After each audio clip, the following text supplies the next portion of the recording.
नमस्कार. मी प्रिया जोशी. आज मी आपल्यासमोर माझी सैन्यगाथा या पुस्तकातला एक छोटासा लेख वाचून दाखवणार आहे.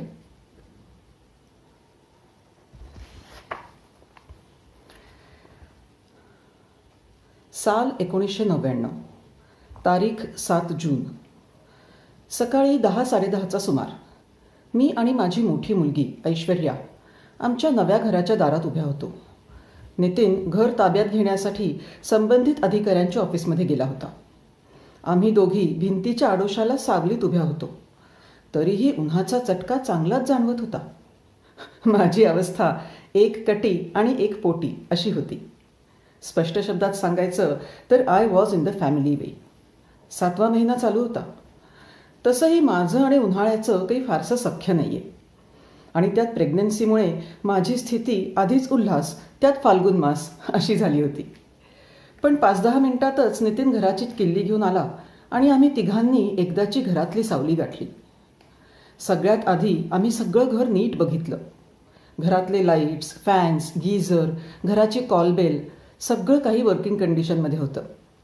बाथरूम आणि किचनमधल्या नळांमध्ये पाणी येत होतं. घरातलं MESचं फर्निचर म्हणजे मिलिटरी इंजिनिअरिंग सर्व्हिसेसकडून मिळालेलं फर्निचर देखील ठीकठाकच होतं. सगळ्या दारांच्या आणि खिडक्यांच्या कड्या व्यवस्थित बंद होत होत्या. एकंदरीत पाहता घर राहण्याजोगं होतं. आम्ही सुटकेचा श्वास सोडला. त्याला कारणही तसंच होतं. आता पुढची निदान 2 वर्ष तरी आम्हाला म्हणजे मला, ऐश्वर्याला आणि आमच्या येणाऱ्या बाळाला याच घरात राहायचं होतं. माझ्यापेक्षाही नितीनला जास्त काळजी वाटत असावी, कारण त्याला त्याच दिवशी जम्मूहून निघून राजौरीला पोचणं आवश्यक होतं. कारण त्यावेळी कारगिल युद्ध चालू होतं आणि अशा युद्धाच्या परिस्थितीत त्याला इतक्यात पुन्हा सुट्टी मिळणं केवळ अशक्य होतं. त्यामुळे आम्हाला नवीन जागी आणि नव्या घरात सेटल होताना कमीत कमी त्रास व्हावा या दृष्टीने त्याचे प्रयत्न चालू होते. त्यावेळी संजूवांच्या त्या कॉलनीमध्ये आमच्या ओळखीचे एक ऑफिसर राहत होते. त्याने पुढाकार घेऊन आम्ही तिथे पोचायच्या आधीच आमचं घर झाडून स्वच्छ करून घेतलं होतं. आमचं सगळं सामानही 1-2 दिवस आधीच पोचलं होतं. तेही त्यांनी आमच्या घरामागच्या सर्वंट क्वार्टरमध्ये उतरवून घेतलं होतं. त्यामुळे आम्ही लगेचच घर लावायला सुरुवात केली. नितीन असेपर्यंत त्याच्या मदतीने अगदी आवश्यक असलेलं सामान लावून घ्यायचं होतं. बाकी मग मी हळूहळू माझ्या सवडीनुसार आणि माझ्या तब्येतीला झेपेल तसं करणार होते. आम्ही दोघांनी पटापट काम करायला सुरुवात केली. मी एकीकडे आमची वर्किंग किचनची बॉक्स उघडली. नितीनच्या मित्रांनी तात्पुरता त्यांच्याकडचा स्पेअर सिलेंडर पाठवला होता. एवढंच नाही तर कुठून तरी एका रेग्युलेटरची पण सोय केली होती. त्यामुळे माझं काम खूपच सोपं झालं होतं. पुढच्या अर्ध्या-पाऊण तासात माझं जुजबी किचन सेट झालं होतं आणि खिचडीच्या कुकरची पहिली शिट्टीही झाली होती. मी किचनमध्ये बिझी होते तेवढ्या वेळात ऐश्वर्याच्या मदतीने नितीनने बेडरूम आणि बाथरूममधलं सामान लावलं होतं. मग आम्ही TV, फ्रीज, वॉशिंग मशीन वगैरे अवजड वस्तू अनपॅक केल्या. ही सगळी कामं उरकेपर्यंत 1-1.5 तास उलटून गेला होता. थोड्याच वेळात नितीनला निघणं भाग होतं. आमची जेवणं झाल्यावर तो कार घेऊन बाहेर पडला. कॉलनीपासून थोड्या अंतरावर एक पेट्रोल पंप होता. तिथून त्याने आधी कारमध्ये आणि मग स्कूटर घेऊन जाऊन तिच्यातही पेट्रोल भरवून आणलं. जर काही इमर्जन्सी आली तर मला ऐनवेळी प्रॉब्लेम नको म्हणून. थोड्या वेळानंतर आमचा निरोप घेऊन तो राजौरीला जायला निघाला. ऐश्वर्याने विचारलं, बाबा तुम्ही कधी परत येणार? खरं सांगायचं तर या प्रश्नाचं उत्तर त्याला स्वतःलाही माहीत नव्हतं. पण तरीही तिला जवळ घेत तो म्हणाला, लवकर यायचा प्रयत्न करेन मी बाळा, पण आई आहे ना तू इथे तुझ्याबरोबर, आणि मी जेव्हा शक्य होईल तेव्हा तुम्हाला फोन पण करेन. आपण फोनवर खूप गप्पा मारूया, ओके ना? पण या घरात फोन कुठे आहे? ऐश्वर्याचा प्रश्न योग्यच होता. मग आपण कसे बोलणार? पण त्याचीही सोय होती. कॉलनीमध्ये आमच्या घराच्या मागच्या रस्त्यावर एक आर्मीचा टेलिफोन बूथ होता. म्हणजे तिथला फोन हा आर्मी एक्सचेंजचा होता. फील्डमध्ये असणाऱ्या ऑफिसर्सना त्यांच्या घरच्यांशी बोलता यावं म्हणून ही सोय केली होती. त्या बूथमध्ये कायम एक ऑपरेटर बसलेला असायचा. जेव्हा एखादा ऑफिसर फोन करायचा तेव्हा तो ऑपरेटर त्यांच्या घरी जाऊन त्यांच्या घरच्यांना बोलावून आणायचा. पण त्यातही एक ड्रॉबॅक होता. त्या फोनवर फक्त इनकमिंग कॉल्सची सोय होती. No outgoing calls. पण something is better than nothing असा विचार करून आम्ही त्यातही समाधान मानून घेतलं. बाबांशी फोनवर बोलता येईल या एका आशेवर ऐश्वर्याने नितीनला हसत हसत बाय केलं. पुढचे काही दिवस घर सेट करण्यात गेले. आमच्या युनिटमधून मला मदतीसाठी म्हणून 2-3 दिवसांकरता एक माणूस पाठवला होता. तो असेपर्यंत मी सगळ्या बॉक्सेस उघडून त्यातलं हवं असलेलं सामान काढून घरात ठेवून घेतलं. कारण माझ्या त्यावेळच्या शारीरिक अवस्थेत मला जास्त श्रमाची कामं करणं शक्य नव्हतं आणि ॲडवायझेबलही नव्हतं. त्या माणसाच्या मदतीने मी दारं आणि खिडक्यांचे पडदे लावून घेतले. घरातली सिच्युएशन बऱ्यापैकी कंट्रोलमध्ये आल्यावर मी इतर बाबींवर लक्ष केंद्रित केलं. त्यात सगळ्यात महत्त्वाच्या 2 गोष्टी होत्या. पहिली, जम्मूमधल्या मिलिटरी हॉस्पिटलमध्ये जाऊन तिथल्या गायनेकॉलॉजिस्टला भेटणं आणि दुसरी, ऐश्वर्याची शाळेत ॲडमिशन करणं. लकीली कॅन्टोन्मेंटच्या परिसरातच आर्मीची एक प्रायमरी शाळा होती. तिथे अप्पर KG ऐश्वर्याची ॲडमिशन झाली. शाळेची स्वतःची स्कूल बस पण होती, त्यामुळे तोही प्रॉब्लेम सॉल्व्ह झाला. शाळेच्या जवळच एक छोटंसं शॉपिंग कॉम्प्लेक्स होता. त्यात दैनंदिन व्यवहारासाठी लागणाऱ्या सगळ्या गरजांची सोय होती.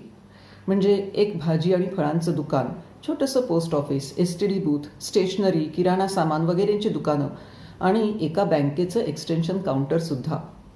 या सगळ्यामुळे माझी बरीचशी काळजी दूर झाली होती. आता दुसरं महत्त्वाचं काम करायचं होतं, हॉस्पिटलमध्ये जाऊन डॉक्टरांना भेटणं. पण त्यातही एक मोठा प्रॉब्लेम होता आणि तो म्हणजे मला तिथल्या हॉस्पिटलचं नक्की लोकेशन माहीत नव्हतं. आणि त्या दिवसात आजच्यासारखं Google, GPS वगैरे एवढे प्रचलितही नव्हतं. आणि तसंही माझ्याकडे तेव्हा मोबाईल फोनही नव्हता. माझ्या चेकअपचा दिवस जसा जवळ यायला लागला तशी मी त्या दृष्टीने हालचाल सुरू केली. कॉलनीमधल्या 1-2घींना विचारून रस्ता समजावून घेतला आणि एक दिवस ऐश्वर्या शाळेत गेल्यावर मी कार घेऊन माझ्या शोध मोहिमेवर निघाले. रस्त्यातल्या ट्रॅफिक पोलिसांना विचारत शेवटी एकदाची हॉस्पिटलमध्ये जाऊन पोचले. आता हळूहळू जम्मूमध्ये आमचं बस्तान बसत होतं. पण आमच्या घरात आम्हाला दोघींना कंपनी द्यायला अजूनही काही जीव राहत होते आणि त्या सगळ्यांची हकालपट्टी करताना माझी मात्र दमछाक होत होती. अगदी डास आणि लाल मुंग्यांपासून ते पाली आणि बेडूकसुद्धा. आम्हाला जे घर अलॉट झालं होतं ते जवळजवळ वर्षभर बंदच होतं, अनऑक्युपाईड. पण दिवसा उजेडी हे सगळे रहिवासी लपून बसल्यामुळे आम्हाला पहिल्या दिवशी त्यांचं अस्तित्व जाणवलं नाही. पण त्या रात्री आम्ही दोघी जेव्हा झोपलो तेव्हा थोड्या वेळाने बेडकाच्या ओरडण्याचा आवाज आला. आधी मला वाटलं बाहेर बागेत असावा, पण मग हळूहळू त्या एका आवाजाचं रूपांतर समूहगानात झालं. तेव्हा लक्षात आलं की ही बेडकांची फौज आपल्या घरात नव्हे, आपल्या खोलीतच आहे. मी उशीखालून टॉर्च काढला आणि टॉर्चच्या प्रकाशात बघते तर काय, खरंच खाली जमिनीवर लहान मोठ्या आकाराचे बरेच बेडूक सूर आळवत होते. ही सगळी सेना लवकरात लवकर हद्दपार करणं अनिवार्य होतं. मग मी थोडा विचार करून माझ्याकडे असलेली आयुधं आजमावत माझी रणनीती तयार केली. उशाशी ठेवलेली काठी उचलून घेत मी कॉटवरून खाली उतरले. लाईट ऑन केला. रस्त्यातले बेडूक चुकवत बाथरूममध्ये गेले आणि एक मोठी बादली आणि प्लास्टिकचं झाडू घेऊन बाहेर आले. केर भरणीमध्ये जसा केर गोळा करतात ना, अक्षरशः तसेच मी ते बेडूक बादलीत लोटत होते. 10-12 तरी नक्कीच असतील. मग ती बादली घराबाहेरच्या एका खड्ड्यात रिकामी करून आले. वाटलं चला आता शत्रू तडीपार झाला. पण माझं हे विजयाचं सुख फार काळ काही टिकलं नाही बरं का. थोड्या वेळाने पुन्हा शत्रूची नव्या दमाची फौज कॉटखाली तयार. मग काय, पुन्हा बादली, झाडू, ते बेडूक आणि मी. हा रिपीट टेलिकास्ट 3-4 वेळा तरी चालला. या सगळ्या गडबडीमुळे ऐश्वर्या पण जागी झाली. मला वाटलं आता हे सगळे बेडूक बघून घाबरते की काय. पण बेडकांना बादलीत भरून बाहेर नेऊन टाकायची आयडिया तिला खूपच मजेशीर वाटली असावी. कारण ती कॉटवर बसल्या बसल्या मला खालच्या शत्रूचा ठाव ठिकाणा सांगत होती. आई, तो बघ दारापाशी, अजून एक आहे तुझ्या मागेच, वगैरे वगैरे. एकतर दिवसभर झालेली दगदग, त्यात माझी अवस्था अशी होती की अगदी साध्या सोप्या वाटणाऱ्या हालचाली पण माझ्यासाठी अवघड झाल्या होत्या. प्रेग्नंट बायकांना अवघडलेली असं का म्हणतात हे तेव्हा माझ्या लक्षात आलं. असो, तर अशा प्रकारे त्या नव्या घरातली आमची पहिली रात्र आम्ही दोघींनी जागवली आणि शत्रूवर विजय मिळवून गाजवली देखील. दुसऱ्या दिवशी सकाळी उठल्यावर आधी शत्रूच्या गोटाचा छडा लावायचं ठरवलं. सगळ्या घरात शोधलं, पण कुठेच काही सुगावा लागेना. शेवटी एक संभावित जागा आढळली. आमच्या बेडरूममध्ये एक भिंतीतलं ड्रेसिंग टेबल होतं. त्यातला आरसा भिंतीवर टांगलेला होता, पण खालचं ड्रॉवर्सचं कपाट मात्र हलवता येण्यासारखं होतं. त्या कपाटाच्या आणि भिंतीच्या मधल्या जागेत शत्रूचा तळ असावा असा अंदाज होता. ऐश्वर्याच्या मदतीने मी हळूहळू ते कपाट हलवलं. शत्रूचे मोजके सैनिक तिथे दबा धरून बसले होते. त्यांना बघताच ऐश्वर्या पळत गेली आणि बादली आणि झाडू घेऊन आली. अशा रीतीने रात्री सुरू झालेल्या युद्धाची सांगता सकाळी आमच्या विजयाने झाली. आमची ही विजयी घोडदौड चालू ठेवत आम्ही पुढच्या 2-3 दिवसात मुंग्या आणि पाली यांचा पण बिमोड केला. पण या सगळ्यांशिवाय आणखीही एक शत्रू दबा धरून बसला होता. पण तो घराबाहेर असल्यामुळे अजूनपर्यंत तरी माझ्या नजरेस पडला नव्हता. पण ती वेळही लवकरच आली. एका रात्री मी ऐश्वर्याला गोष्ट सांगत झोपवत होते. अचानक भिंतीच्या कडेकडेने काहीतरी हलताना दिसलं. आधी मला वाटलं झुरळ असावं. मनात आलं, अरे देवा, आता झुरळं पण का? पण थोडं लक्ष देऊन बघितलं तर तो चक्क विंचू होता आणि तो कॉटच्या दिशेनेच येत होता. मग काय, ना आव देखा ना ताव. सरळ जमिनीवरची माझे स्लीपर उचलली आणि तिच्या एका फटक्यात शत्रू गारद.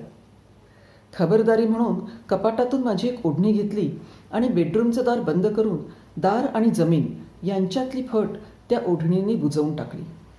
दुसऱ्या दिवशी सकाळी नितीनच्या मित्राला सांगून एका सुताराला बोलावून घेतलं आणि बाहेरच्या मुख्य दाराला चक्क उंबरा बसवून घेतला. सीमेवर चालू असलेल्या युद्धाचे परिणाम जम्मूमध्येही दिसून येत होते. सिव्हिल एरियामधून कॉलनीमध्ये घरकाम करायला येणाऱ्या बायका आता येत नव्हत्या. त्यामुळे मी अपना हात जगन्नाथ या सत्याला सामोरं जात स्वतःच सगळं घरकाम करत होते. या सगळ्यात भर म्हणून की काय, पण आम्ही गेल्याच्या दुसऱ्याच दिवसापासून सगळ्या कॉलनीमध्ये पाण्याचा पुरवठा बंद झाला. त्यामुळे कोणाच्याही घरात नळाला पाणी नाही. आर्मीचे टँकर्स होते म्हणा. रोज सकाळी सगळ्यांच्या टाक्यांमध्ये टँकरनी पाणी भरलं जाऊ लागलं. पण माझं घर रस्त्यापासून थोडं आतल्या बाजूला असल्यामुळे टँकरच्या पाण्याचा पाईप माझ्या घराच्या टाकीपर्यंत पोचतच नव्हता. मग काय, घरातली मोठी 50 लिटरची बादली बाहेर ठेवली.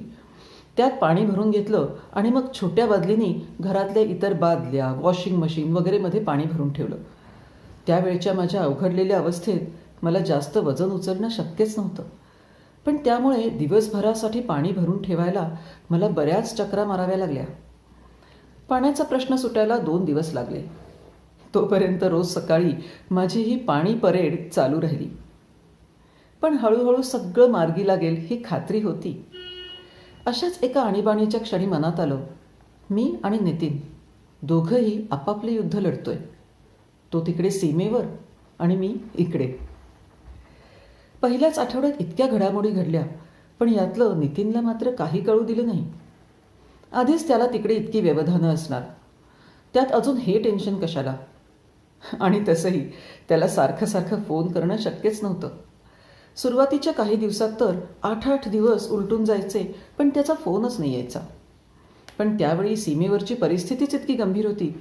मी जरी शरीराने प्रत्यक्ष युद्धभूमीत नसले तरी तिथे चालू असलेल्या घडामोडींची थोडीफार कल्पना करू शकत होते.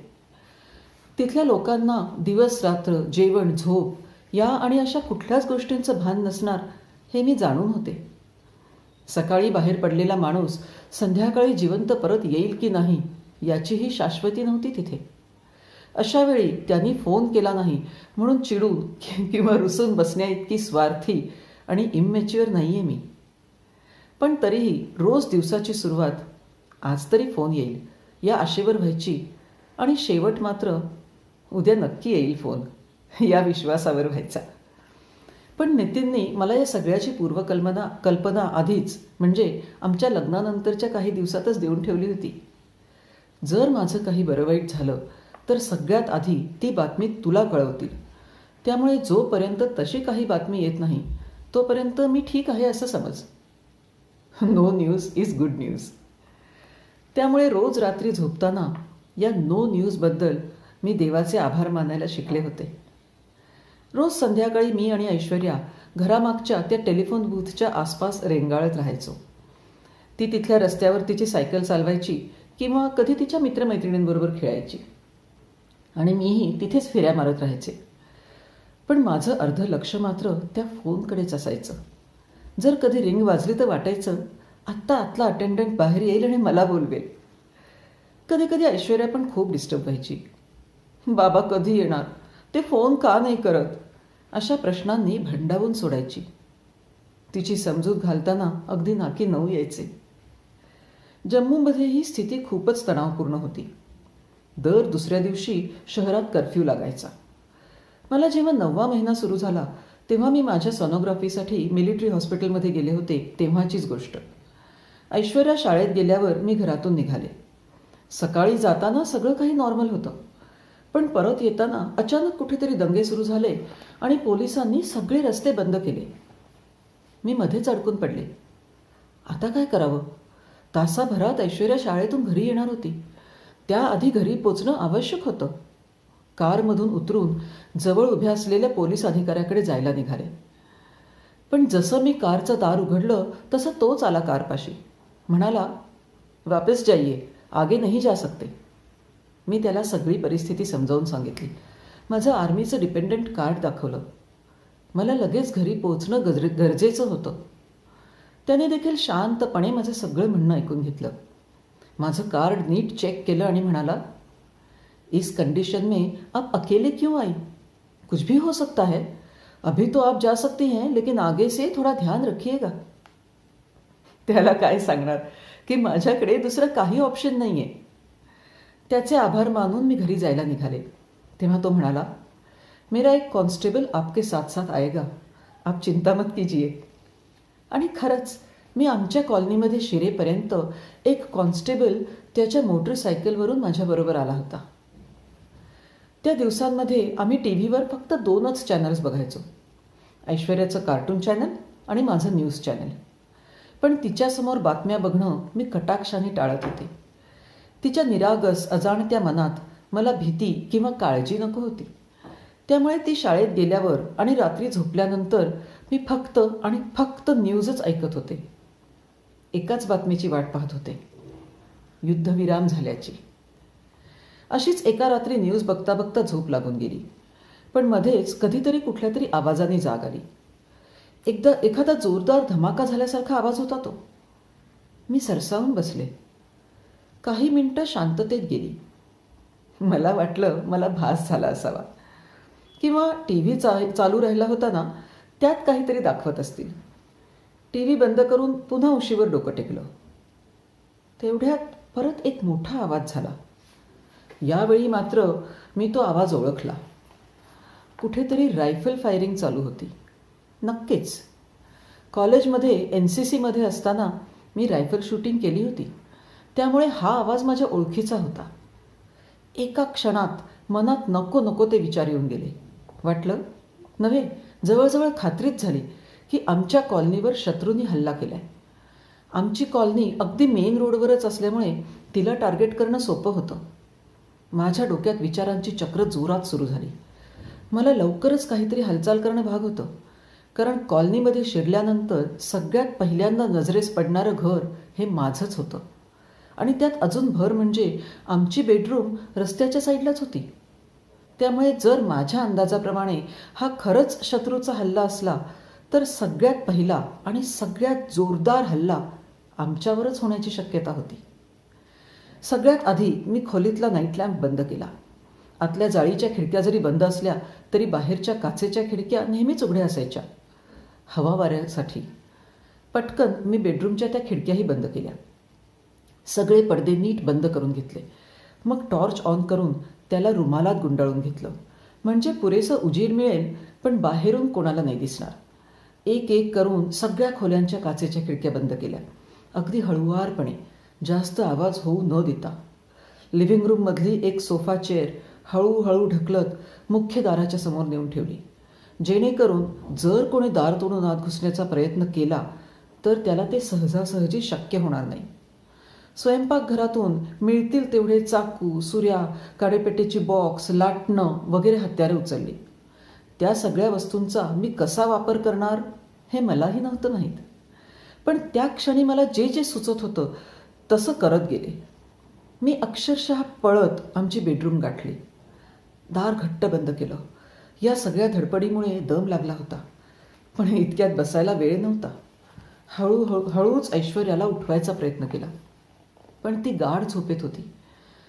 तिला उचलून खाली घेणं मला शक्य नव्हतं. तरीही तिला बेडवरून ओढत कसंबसं खाली घेतलं.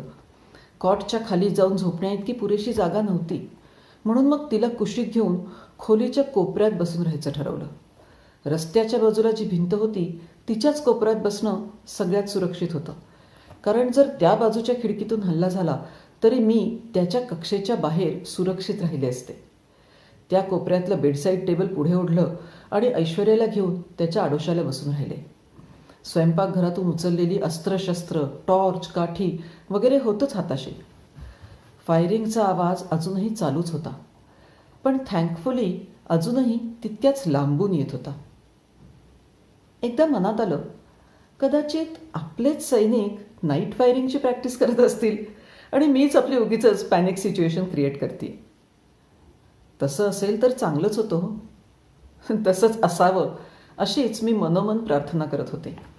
पण म्हणतात ना, hope for the best but B prepared for the worst. या उक्तीला धरून मी माझ्याकडून जेवढी शक्य होती तेवढी सगळी काळजी घेतली होती. आता वाट बघत बसण्याखेरीज माझ्याकडे दुसरा पर्याय नव्हता. एकीकडे देवाचं नाव घेत मी बाहेरचा अंदाज घेत राहिले. उरलेली सगळी रात्र मी जागून घालवली. पहाटे 4च्या सुमाराला हळूहळू फायरिंग बंद झाली, पण दिवस पूर्ण उजाडेपर्यंत मी ऐश्वर्याला घेऊन तशीच अवघडलेल्या अवस्थेत कोपऱ्यात बसून राहिले. सकाळी बाहेर रस्त्यावर कॉलनीमधल्या लोकांची वर्दळ सुरू झाली. तेव्हा माझ्या मैत्रिणीकडे जाऊन रात्रीच्या प्रसंगाबद्दल तिला विचारलं. तिच्या नवऱ्याची युनिट जम्मूमध्येच असल्यामुळे तिच्याकडून खरी माहिती मिळेल हे खात्री होती. तिच्याकडून कळलं की खरंच आपलेच सैनिक नाईट फायरिंगची प्रॅक्टिस करत होते. हे ऐकून जीव भांड्यात पडला. रात्रभर झालेला मानसिक आणि शारीरिक त्रास एका क्षणात नाहीसा झाला.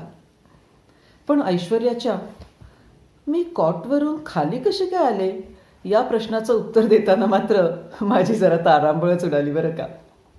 पण या सगळ्या अनुभवातून एक जाणीव झाली. शत्रूच्या हल्ल्याच्या नुसत्या कल्पनेने माझी रात्रीची झोप उडवली होती. आणि तिथे सीमेवर आपले सैनिक 24 तास ही वस्तुस्थिती जगत असतात. त्या क्षणी आपल्या सैनिकांचा खूप खूप अभिमान वाटला आणि माझ्याही नकळत मी हात जोडून त्या सगळ्यांच्या सुरक्षेसाठी देवाकडे प्रार्थना केली. धन्यवाद.